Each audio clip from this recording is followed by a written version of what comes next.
spend as much time, even a half of the time on work, ile kazi natakiwa kufanya. Vile wanatumia pesa kwa propaganda, porojo na social media, labda wangefanya kitu. Lakini sasa wao ni porojo tu kila siku. Yani usingine unashangaa, wewe umeona hii barua imetolewa na watu wa serikali eti Kalonzo Musyoka ameteuliwa sijui nini, fake things inafanya na watu wa serikali eti ku confuse watu. Yani hiyo ndio kazi kwao.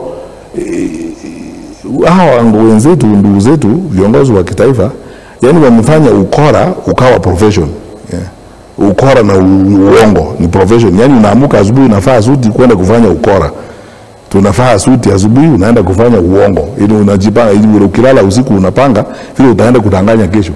Tunaamuka asubuhi eti uongo sasa umekuwa kazi. Hiyo ndio kazi sasa watu wanafanya. Eti sasa tutaenda kudanganya wale namna gani kesho, tutakaa chini kupanga. Idi nini inapangwa? Because sasa wewe niambie mwenyewe. Unajua watu wanaweza kusema eti sisi, mimi kwanza sina chuki na mtu ama mambo mengine. Wakati mwingine ingine unaangalia unacheka tu. Hiyo serikali uko na uwezo wa kufanya mambo mingi. Wewe kazi yako ni kila siku ni story huko.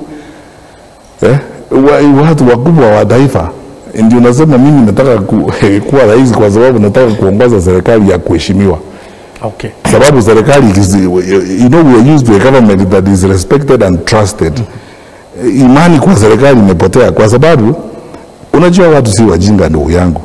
Ukiamuka asubuhi ukute na watu hapa, uwapea ahadi. Watu wakipiga hesabu ya hiyo ahadi ni budget mzima. Na ni kaunti milioni umeambia hiyo ahadi. Na wanasoma budget, wanaona hizo pesa haziko huko. Na umefaa suti mchana. Unajua President Kibaki alikuwa anasema na hata umeoa, wewe ni mtu mkubwa na hata umeoa, umefaa suti mchana. Unaambia watu vitu wakienda kupiga hesabu wanaona these things don't add up.